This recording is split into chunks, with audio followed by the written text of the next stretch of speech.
Welcome back to the Marketing Factor. I'm your host, Austin Dandridge. This episode might be one of my favorite episodes. I had Thomas Berolzheimer on. People may know him from his wife, Julia Berolzheimer. She's probably one of the biggest, if not biggest, fashion influencers. She's been doing it since Instagram even got started. So Thomas has kind of been along for the ride behind the scenes the whole way and has kind of helped create this empire of the creator economy. And he has so many fascinating insights because he's just lived through this entire space and almost kind of created the space in a way that I think is super fascinating, but also kind of the reason they're still there and they're still relevant is because you can just tell about the way that he changes his ideas and continues to innovate and continues to iterate. The creator space gets a lot of flack, rightfully so. And I think Thomas, you could tell that he's personally and emotionally kind of conflicted in certain ways about certain things, but he's really done a very good job of creating this brand and this space that feels super connected to their audience and it feels authentic for what Julia is. And now he's done something really cool. He's created a platform and a tool for creators to use, and they don't just have to be necessarily creators in the fashion space either. He's doing it for real estate professionals. He also is just really forward thinking when it comes to AI. So I was really excited to have him on, and I think you'll really enjoy this episode. Thomas Berolzheimer, welcome to the Marketing Factor. Thanks so much for joining me. Hey, I'm excited to be here. Really excited to have you on, man. I've known about your brand and your wife since you guys moved to Charleston. October will be 10 years. We're both from California. The natural thing to do was go to San Francisco. I worked in tech, and my wife started her blog while we were both in college. And then I got a job, she got a job, and then eventually it became both of our jobs as I was taking every lunch I would meet her to go shoot. So my wife is a fashion influencer, one of the first fashion influencers. We started before Instagram even started, just on Blogger, and then moved to WordPress and just, kept going on from there. But we really started at a time where the only way to make money, I mean, it was mostly a hobby for 2 or 3 years. And it was just like a passion of hers that I was there to help her. I was a terrible photographer. And I really didn't like it the first couple of years until I finally was like, okay, I got to get good at this. And it's just like photography is one of those things where it's like all about the repetition, uh, especially with the cameras that were around 15 years ago. Now, like an iPhone is better than what I was using then. But yeah, so eventually I had to leave my job in tech. I was working at it was a mobile advertising company called Chartboost, and it just the blog had grown too much, and I left, joined her full time, and then that year I went full time. We were actually the fastest growing fashion influencer on Instagram. There was like some awards or something like that, and we went. I think we gained 300 or 400,000 followers that year, and it just like rocket ship, just kept going, kept going, kept going. We eventually launched our own dress line in 2018, and I think it did in 2 or 3 years, did about $40 million in sales. And then we had a falling out with our manufacturer, our partner, and COVID hit, and we had a baby, and it was just like this perfect storm of like, this is the time to kind of shut it down and do something. Or it's like, do we want to do this anymore? So we shut that down. We still have a team of, I think we're 7 now, if you include myself and Julia. We're looking to grow, and we're now focused on like, I feel like so much has changed in the creator space, and we're trying to figure out how we're going to be there. We're still a lot of people's favorites because we go like, there's not a lot of people, not a lot of influencers that have 7-person teams. There's not a lot of people who's like, we focus on really high-end luxury fashion. So when we talk about a $200 dress, it just sells like crazy. But that's not all we do. I'm highly analytical. My job in San Francisco before that was as a business analyst, and I really was always really into business. And when I started when we started the blog together, I was like, "Oh my gosh, there's all this data just aggregating everywhere. This is so exciting. Like, let's learn, let's figure out how to do things better." And, luckily my wife is passionate about what she does and she holds her ground. So it's a really good combination of like me pushing her to do certain things and then her standing her ground. It's like we kind of meet in the middle. And I think it's kept our brand and our business moving forward and like always ahead of things. As soon as our website feels like it's like done its time, we redesign it and like essentially start over. And then people start to copy us. And it's like we always try to pride ourselves in like if it's not broke, like break it is kind of how I think about things. Or like my favorite book in the world is Innovator's Dilemma. So I never want to feel complacent. And right now I feel like it's a good time to talk because there's so much going on, whether it's like AI, the changes in algorithms and just things happening on these social platforms. So yeah, it's a good time to talk. Man, it's crazy to think that you've lived through this entire era of like the creator economy, and that is like, gotta be exciting, also probably super frustrating at times, also probably like a really good way to just determine like what's new and what's fresh and how to stay relevant. I mean, I haven't read the book you talked about, but what are like some of the key insights there that you took away that were like super interesting that you apply? It's basically that you find a market, you have success, and then you basically find a customer, right? You find that customer, and then that customer essentially grows with you. So they're getting bigger, you're building things to help support them. And then what happens is a new technology comes out and it essentially disrupts like what you're doing. But because you're so focused on just making money all the time and just servicing that client, like you're essentially like a Titanic that sees an iceberg, but you can't move. So your only decision is to like buy out the competition if you're that lucky, or it's like, it's to be able to pivot and change to that other market, like doesn't really work. So basically the book goes back, it looks at all of these different industries where these new technologies came up and then basically whoever was the best at that new technology they essentially replaced whoever was that really big company. And then it happens over and over and over again. So I keep thinking about like, there was a period of time, like right now we're the number two earner on ShopMy. So this is our affiliate network that we use. And it's not new for us to be in the top 5 earners on whatever affiliate platform we really dedicate ourselves to. We know how to sell. We started our blog when the only way to make money when there was not sponsors really was to figure out how to sell product.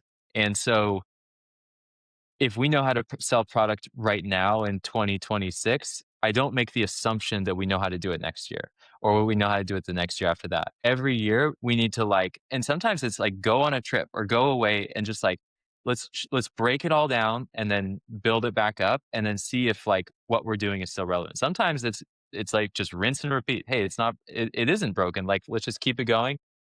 I feel like right now it's much more challenging. So to give you an example, we have a blog. We maintained a blog for 15 years straight, daily posting. I think we average 300 posts a year, well over 3,000 posts that we've done. Is probably close to 3,500 now. But every day, every month, it gets harder and harder to get traffic to that blog. And so we have to figure out how do we supplement and how do we grow other places. So okay, we have to figure out how to sell more on Instagram stories. Okay, well, Instagram stories, we used to get 100,000 views on things, and now because Reels exist and this behemoth, and now because TikTok exists and it's taking up a lot more people's time, or you know, our Instagram story views are now like a fifth of that. So we have to figure out how do we better sell in that environment. And so it's all about like, okay, you got to analyze the statistics, you got to test and then see how things go. So like one of the things that we've learned that it does work quite well is, it used to be good enough on Instagram stories. You'd be like, here's my 10 links for the day. And it's just like, here's fashion. And like, you just drop in links. And now you basically have to sell the thing. It's almost like a reel. Like you need to go on and sell it like in that reel. So it's like 15 seconds to sell it. and then you drop a link. And instead of linking to 15 products or 10 products, it really becomes, hey, what's this one thing that we're going to sell today? And, maybe it's a lip gloss, maybe it's a dress, but it's really become like, and also like you really can't, like, it's hard to sell. Like a real strong call to action, people have just become, I would say, numb to it.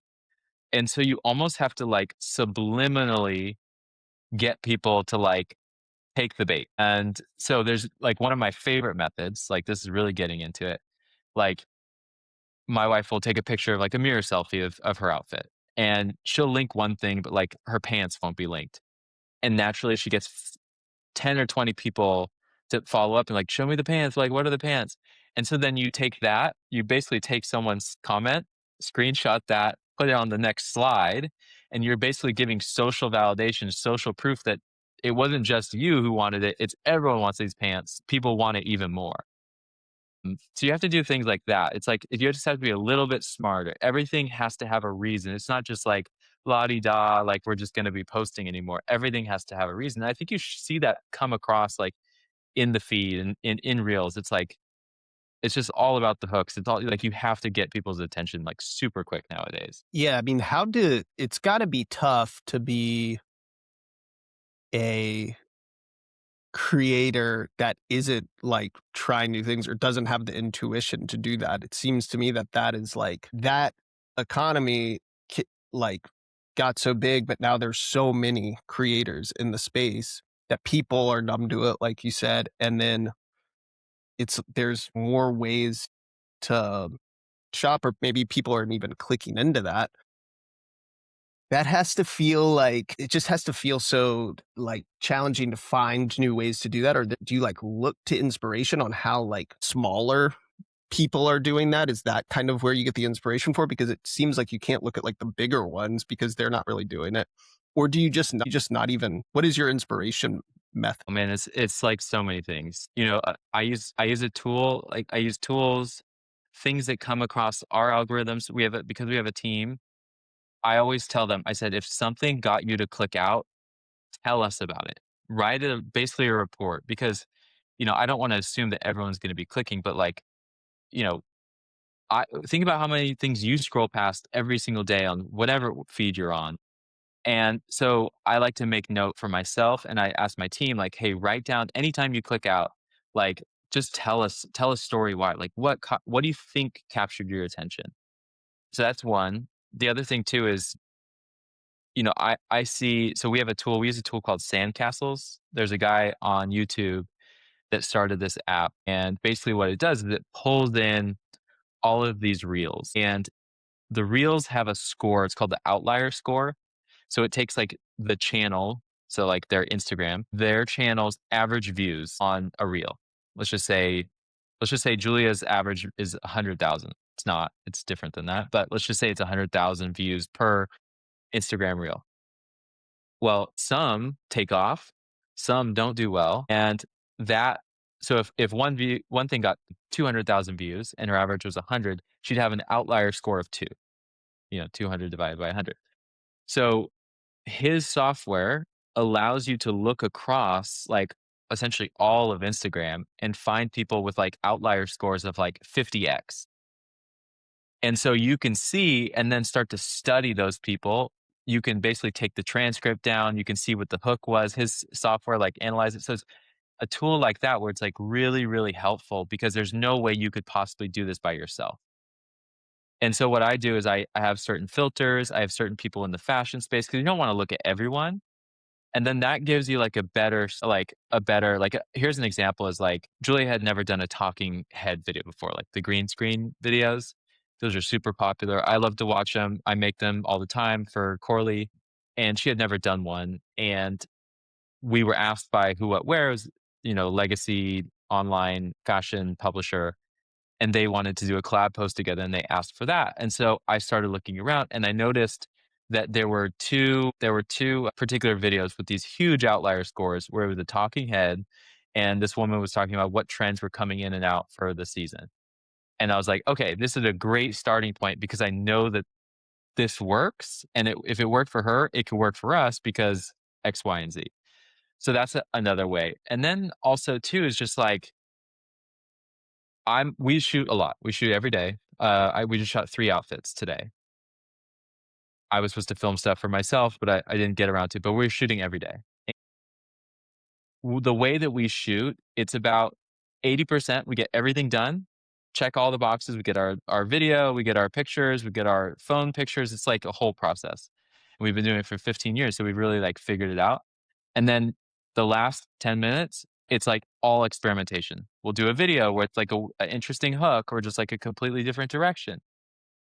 And that's how we mostly discover our own kind of like franchises. So through that experimentation is how I got better at photography.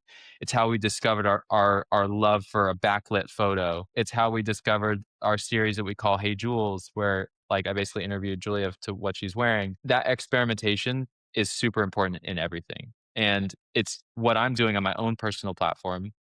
We can go into it, but like for the 15 years, I've always kind of been on the sidelines. At one point, I actually was like, I'm learning all this stuff about photography and business, and I want to tell the world. So I started a blog called Blogging Behind the Scenes. That lasted about a year. Most of the things I do last about a year because it always becomes like I'm not the one who wants to be out there. Like it's Julia, like I'm the support person. And I don't have the anxiety which I think is necessary to be a top creator, which is just this like, I have to post, I have to post, I have to post. I don't have that in me.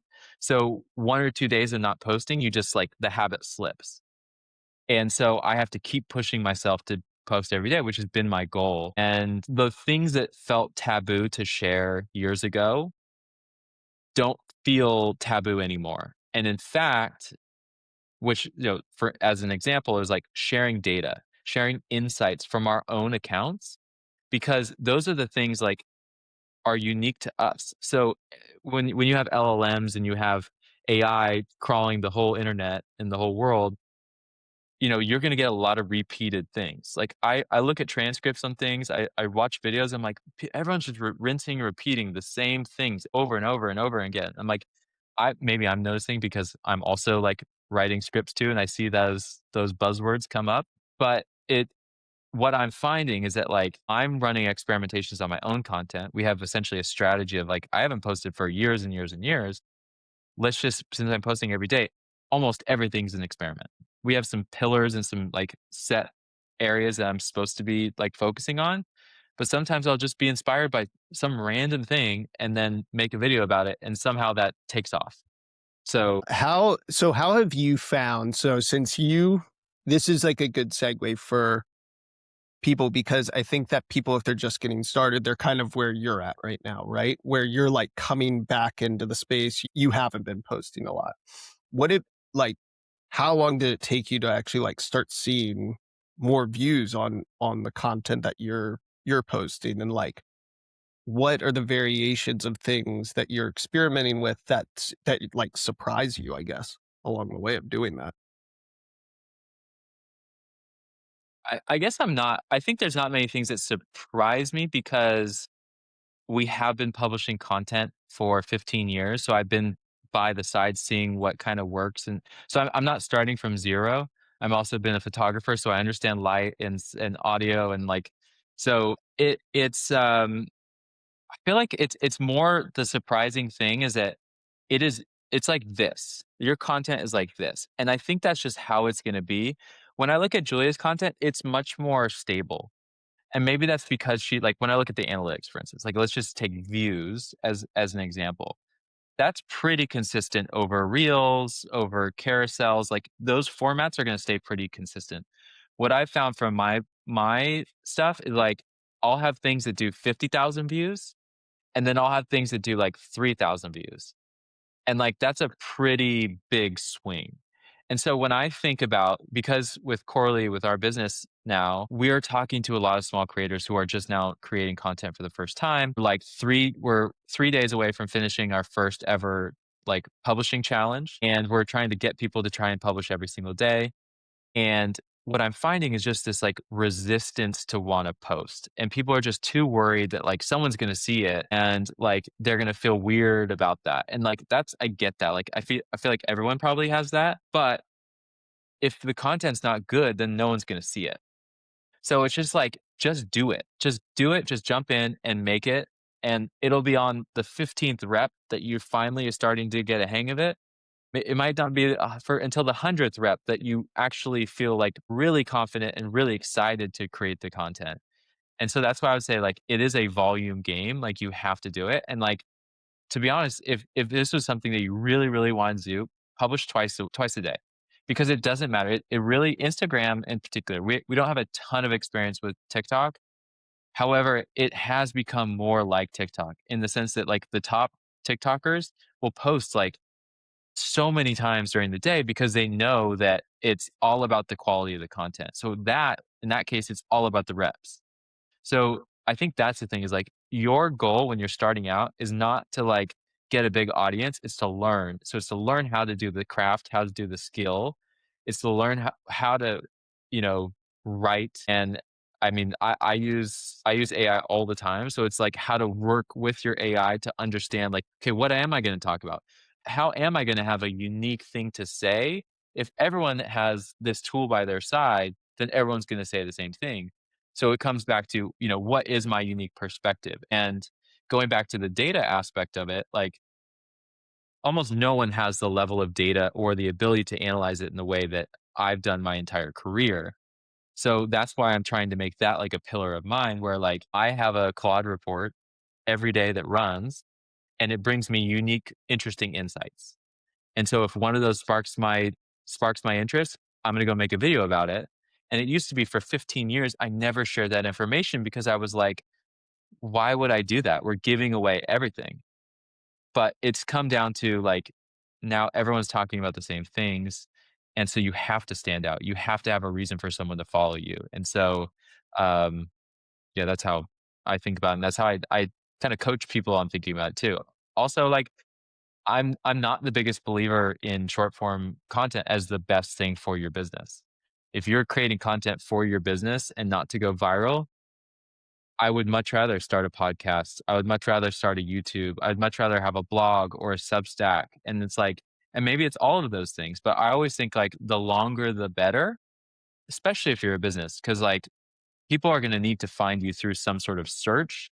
And the more content you can put out there, the more the agents, the searches and the AI agents will be able to find you. So, um, And that content too, can always be cut down to short form content. I think it brands a lot, and brands are always like the brands that we work with in the e-commerce space, they're always focused on their Instagram, and rightly so, but they're not dedicate I'm always like, let's do behind the scenes videos of how you're creating this collection. Let's talk to the founder. Those are the videos that resonate with me.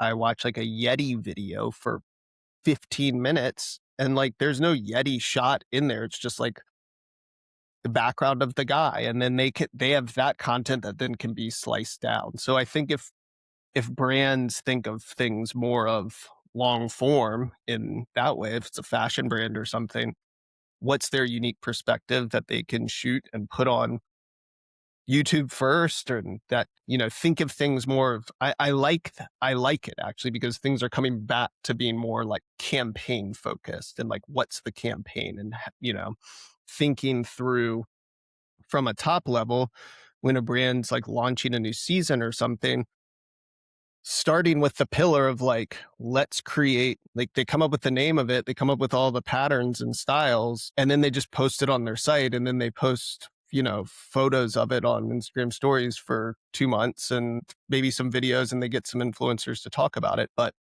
if they had their own content, to me, that seems like a no brainer. yeah, on that, I always think, and this happens to me, it happens to our team. I reminded our team about this the other day, is the amount of work that it takes to get, let's just, a collection of clothes or a product to the finish line, or even a post up. You've worked so hard. You've worked your ass off the entire time. And then by the time you hit publish, you're about to hit publish, you're like, I don't want to do another thing with this. I'm not going to make another revision. And then like, you post it, and then it might bomb. And so you go back and you're like, what happened? Well, we forgot to do a call to action. We forgot to do this. We forgot to do that. Like, you're like, oh, wait, you should probably think about those things during the process. And so I was talking to a teammate and she had helped us prepare a Substack post and I read through it and I was like, beautiful, but like, what's the purpose of this? Like, are we, I just like, you need to tell me, like, are we trying to sell this product? Because we need to like get some things, like we need to drop some links in there. Like, I always like, I'm the first to critique, but now that I'm publishing content, I was like, man, I mess up all the time. I apologize to my partners all the time. Like, I forgot to tag us in that Instagram story. I'm so sorry. But like, and that's the thing is like, a collection that your exact example of like you work for 6 months on a clothing collection or a year on a clothing collection. By the time it comes to make the content, it's like you just want it behind you. But that's the most important part. And so that's why we recently did a collaboration with a company called Margot, which is a beautiful shoe company. We've worked with them in the past. It's a great brand. We've kind of like grown up in our careers with the founders of them. So we're good friends with them. And Julia was like, this is my 10th collaboration I've done with people. She loves it, but she's like, I want to do something different. So she had this idea for this, like kind of this 3 minute long video. And like we spent more on this shoot than we've spent on any other shoot before. Consumed a whole day of her time and our team's time. A couple employees who weren't, this wasn't even their job. They dedicated to this. We brought in two videographers, two photographers, rented out a hotel. Like it just like was the biggest production we've ever done for a 3 minute video. And it like it came off so good, and the response has been so amazing. Like our sales just in the first 30 minutes, and this was like a pre-launch. We pre-launched it to our like Substack paid subscribers and like our Instagram broadcast channel. So we pre-launched it to them, and it just like I couldn't believe the sales that we did just in that amount of time because everything was so well like coordinated and thought about leading up to it, and then like kind of ended with this like beautiful video. And those things are hard. Like basically Julia and two other people on our team were like inaccessible for almost 2 weeks leading up to this shoot. There's all these things but getting dropped. It makes sense that like content is hard and doing it well is really hard and really expensive.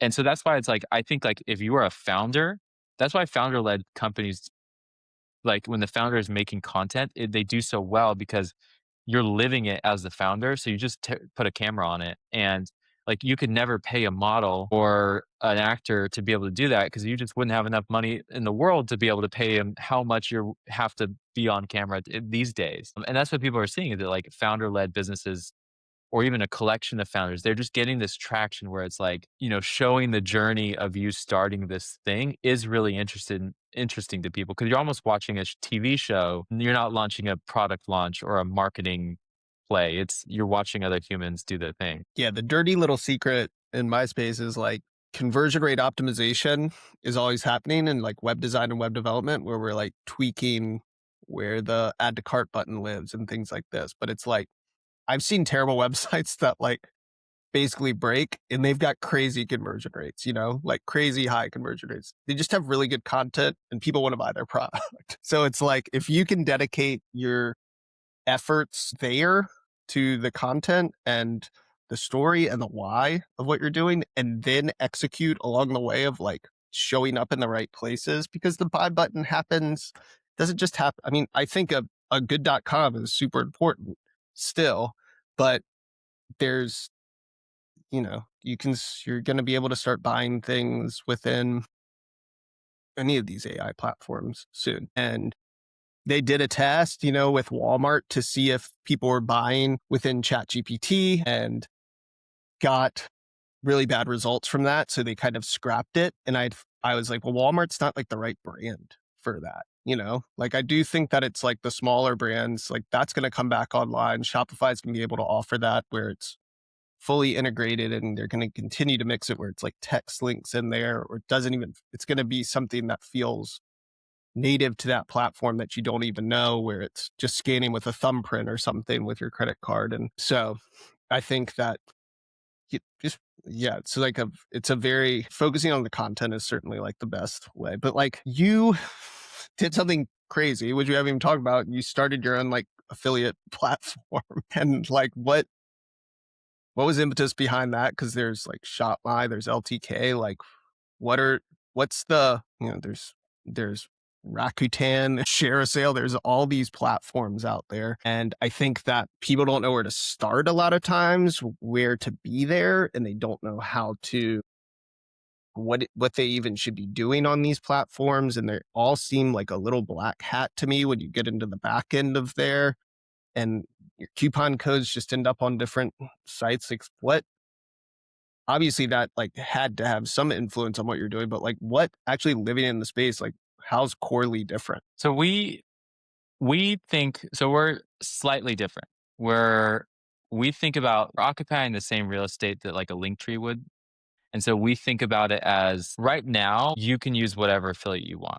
We actually we don't officially partner with ShopMy, but we integrate with them. We just pull your links in there. So what our offering is like you drop in your Instagram handle and we will build you a beautiful landing page that's built around your imagery, your videos, your brand in 5 minutes. It's actually less time than that, but you have to build it out a little bit longer. So it looks like you. Um, and it has all of your images and your videos, your full carousels, your full reels are in there. And we've done a lot of work to be able to like figure out how to serve video quickly. And also, if you look at someone's link tree or their link in bio, they just fill it with like 50 links. And we know from consumer behavior that like if you give people too many links, too many choices, they actually end up doing nothing. So we believe in like a guided experience. And so basically everyone gets brought into our template automatically using our builder that starts with just your Instagram handle. And so this is just the V1, but we really want to be kind of this full stack offering for creators of all types. And we really think of it as like there's two types of creators. There's people who create content for their business, and then there's people who are content creators and they have to build a business around that content. And so we work with a bunch of realtors. The top realtor in Charleston has an account. His agency has an account. A lot of fashion influencers, a lot of home influencers. See a ton of interior designers using our sites, and it really becomes people have had personal sites in the past. They've had blogs, and they know how much work it requires to keep them maintained. We still have 5 people dedicated to our full time blog that publishes every day. No one else is going to be doing that. Maybe the Vogues of the world are going to continue to do that, but not many other brands or bloggers or influencers or creators are going to be able to do that. And so my business partner and I have been working off and on for like 12 years. We first met about 14, 15 years ago. When we first started our blog, she was building websites for bloggers. And then she started powering the technology behind them. And we met because we both had this really shared interest in technology and fashion blogging. And we would, anytime we would want to build something cool, new feature on our website, we would basically go to her and be like, hey, we want to do this. And she'd be like, okay, game, let's do it. And so we'd launch it, be like really cool. And then, in the next year, everyone would try and race to copy it, like in the industry. And so when AI started and like really started picking up steam, she kind of slowed her, she calls it, she descaled her agency, and she got really lean, and she was just like, I want to focus on AI and I want to focus on vibe coding. And I want people who are there. She's like, I want fashion creators to build their own apps. And so when I picked up on that, I saw her doing that. I was like, hey, I'm vibe coding. I'm fashion blogger. Like, let's connect, let's reconnect. And we hadn't talked in years. And we picked the conversation back up. And I was like, man, we should work together again. I came up with an idea. I got it really far on Replit and it just kept breaking, breaking, breaking, breaking. I was like, I want to launch this thing. I built 10 things in Replit. I need to launch something. And so I reached out to her. I said, you're the tech person. I just need you to work with me to get this across the finish line. I don't care how much it is, but I want to launch something. I want to feel like I achieved something. And along that way, it was essentially a 3-week sprint to get it fully ready. And we put on way too many features for an MVP, but started working together again. And a month after that, she pitched me this idea for Corley. And it came out of her working with all these bloggers that had been doing it for 15 years or 20 years or whatever. And every year, or every 3 to 5 years, they'd come and say, we need to redesign the website. They would start with some design and it would just turn into a landing page. And she's like, I can't, well, you're paying me all this money. I can't just like make you a landing page. You're like, Chloe, that's all I want. And so she was like, wait, let me see if I can just do this and like vibe code it. And sure enough, put from an Instagram handle, she like vibe coded someone's website. And then she was like, okay, this could be a product. That's when I got involved. And then, we launched it, I think February, and it's only a paying platform. It's just the two of us. And we have another person helping us with some marketing, and everyone's pitching in here and there. But I've always dreamed of having a business that supports creators, and this is an important element of it where, like, I believe strongly that everyone should have a central location for their brand, and so many people have gotten away from that over the years. They've dropped their blogs. Even the biggest bloggers that from back in the days that could easily have a team maintain their blogs. They haven't posted in 5 to 7 years, and they're still there. They haven't taken them down. Their name.com hasn't been stagnant for 5 years. Is And that because and they just moved to Instagram and like they yeah, just have they like moved to Instagram, TikTok, YouTube. There's just bigger audiences there. And once you get to a certain size, unless you're super involved in the affiliate game, like you're just making too much money from either your own brand or from sponsors just paying you a lot. So but that's a very small section of, I think, most influencers, when you hear the term, most influencers are actually like micro influencers. Like they make less than $10,000 a year. So it's more like a hobby kind of thing. And most people I think give it up after a few years because they realize actually how hard it is to do and how hard it is to like find a way to sell, how to gain an audience. So that's Corley. That's what we're focused on. But I believe too that like there's other things that we're starting to build. There's other things that we're starting to help people with. And while we're just one page for your brand now, I see it as other things. I talk about this feed for everything. So if you're on YouTube, if you have a podcast, if you have a Substack, if you have an Instagram or TikTok, people aren't going to follow you everywhere. But this could be that central location where it's a feed of everything. And so I see that as like being another page or page type. And then also, we're working with realtors and brands and other services, and people want to have a way to book like directly from this. They don't want to like then send somebody out to their website that they already have. So I could see it as like a slim down website for them. could I have a branded domain on here? Like could it be austindandridge.com? Is on the roadmap. It's pretty easy for us to do. I think our current stance on it is while we're in like building mode and we want to get our brand out there more, right now it's just that. But it's certainly like, I mean, you would be about the 15th or 20th person that has requested that. Yeah.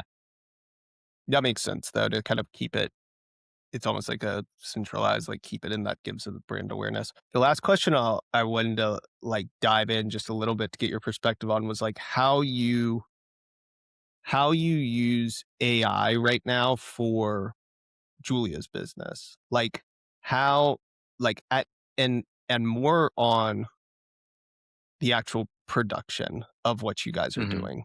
Less of Yeah. I'm sure there's like lots of various ways that you do analytics and business and things like this and operations side of things or whatever it is, compiling ideas or brands to work with. But how do you actually go about like how can someone make their editing game more efficient by using AI? Yeah. I use it everywhere.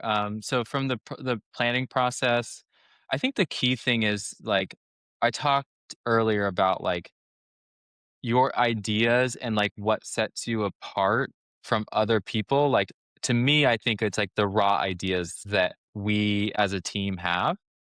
And so I used to think of like a meeting, like I hate we almost like ban meetings in our business, but we have now brought them back because we believe that like a brainstorming session is super productive when you have a call transcript. And then that call transcript can go to Claude. And that Claude could break it down into like 10 different ideas. And then you could iterate on those ideas. And it's like in the past, a meeting was just like, okay, yeah, we're getting together and we're talking. Like, but now it's actual like production. It's part of the production process. And so that's for me, that's where a lot starts. A lot starts like if I'm driving the car and I will just talk for 5 minutes, like raw natural ideas, or I'll have a call with someone and we'll ping pong things back and forth.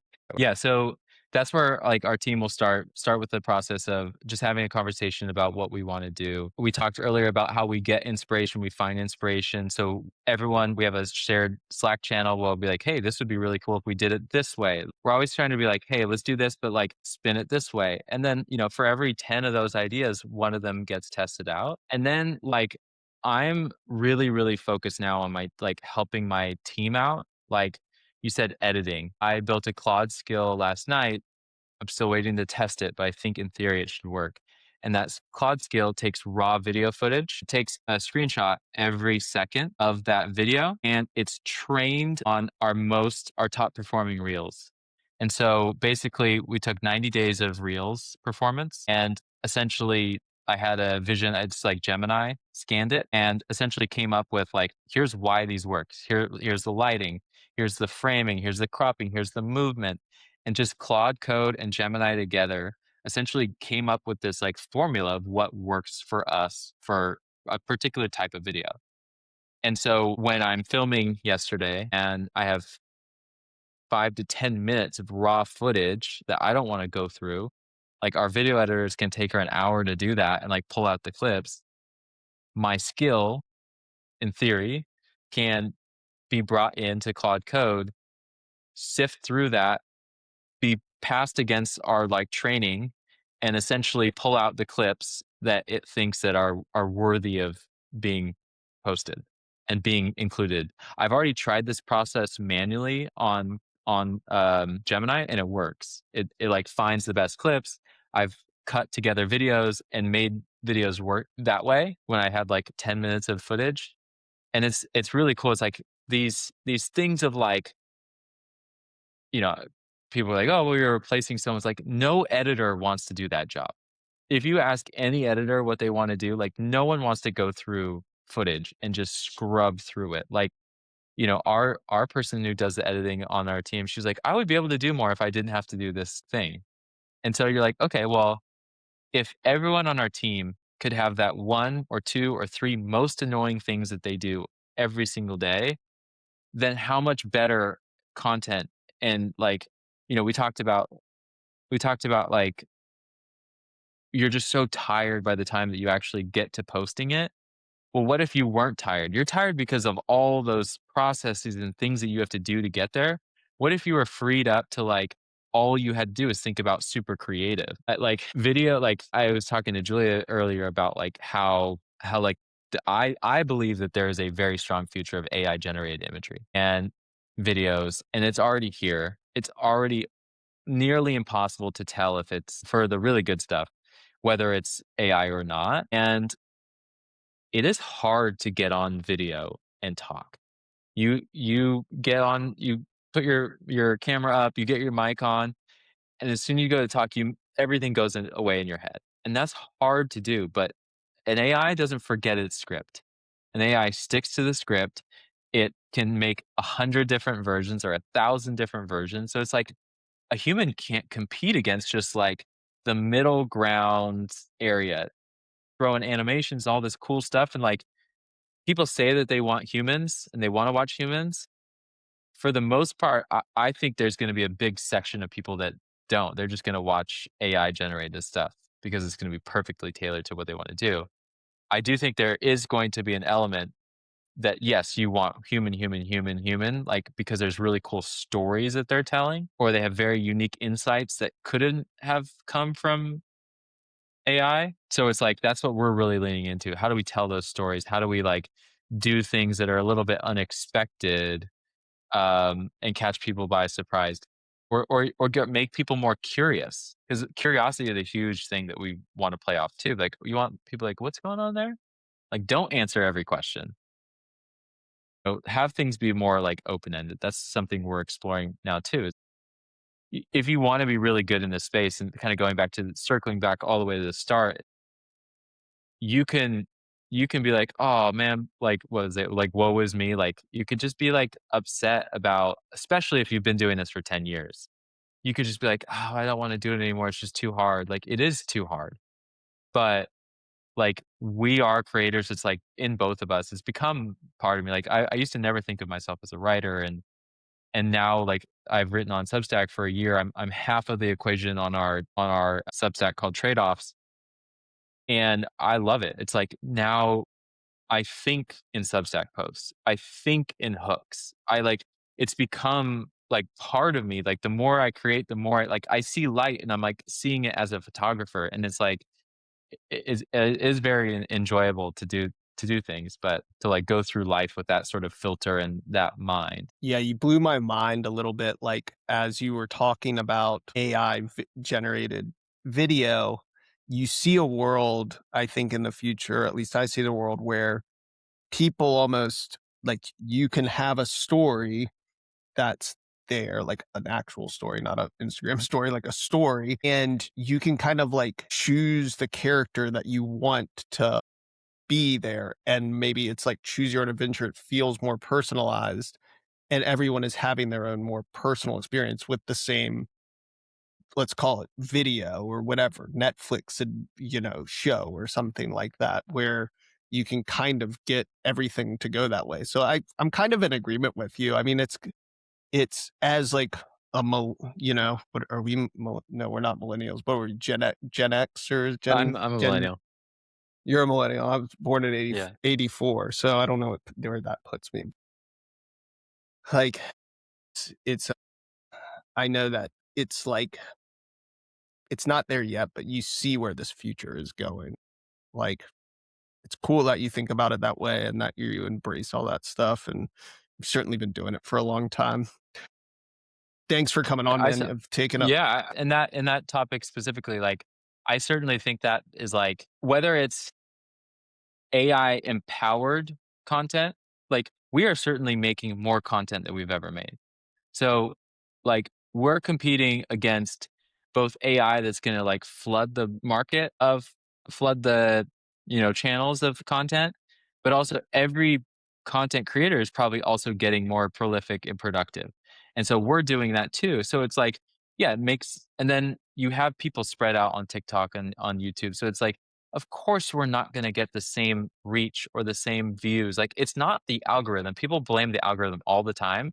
I'm like, there's no point in blaming the algorithm because the algorithm is just going to show people what they want to see. So you just have to get better and figure out how to do that. Not everything is going to hit, like I said, but you will learn from both the hits and the misses. And yeah, I think of like AI as our competition, every other creator is our competition. We also have to think Instagram owes us nothing. These platforms owe us nothing.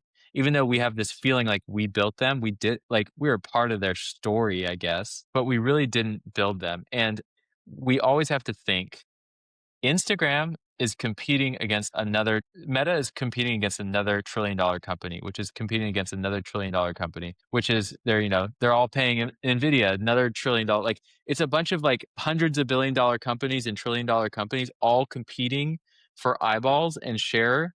They don't care about you like and your feelings if you're a creator who's not having your content distributed because of the algorithm.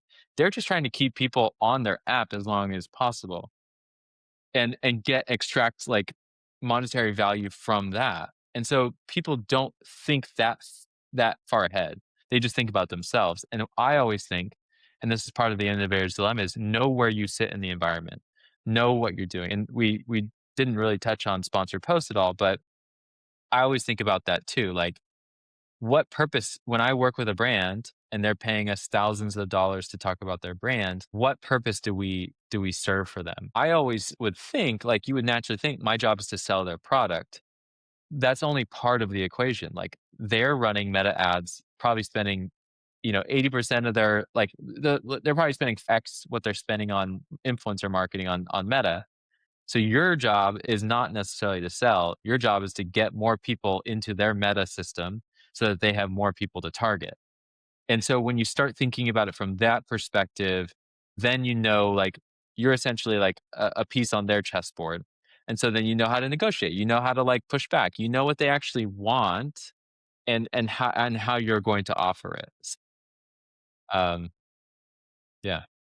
Dude, super wise tips. I'm really thrilled that we got a chance to spend an hour together talking through this stuff. Looking forward to seeing you at the next Claude meetup, hopefully, Yeah. and your daughter I might be who's hosting now one. I might be hosting one. I was talking to a friend who has a hotel, and I was like, "How much for a conference room? How much for not like a" Yeah. to go. Yeah, we'll bring our Mhm. kids and they can Yeah. build stuff that's way cooler than anything we could even think of. That's the I beauty of know. it, I think, is like that childlike mind and having the ability to just create something is really cool. Well, people can check out Corely, Corley. CORE.li. Is that the domain? CORELI.ai. Yeah. Dot. Yep.